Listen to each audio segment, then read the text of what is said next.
Did you know that if you and your spouse agree on everything, you can file for divorce without an attorney? This can save you from expensive legal fees and make the process much simpler.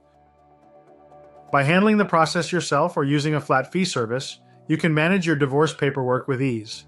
Discover how straightforward it can be with the right guidance. Start your divorce by preparing and filing essential forms like the petition for divorce and summons.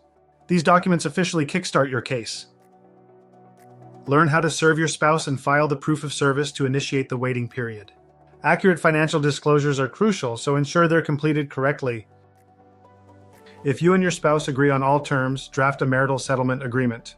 This can help you avoid court hearings and ensure a smooth process. A well-documented agreement is legally enforceable and prevents future disputes. It streamlines the divorce process, making it less stressful for both parties.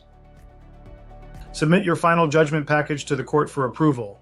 Remember, there's a mandatory 6-month waiting period before your divorce is legally final.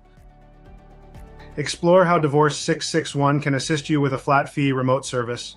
Make the process stress-free and move forward with confidence. Visit divorce661.com for a free consultation.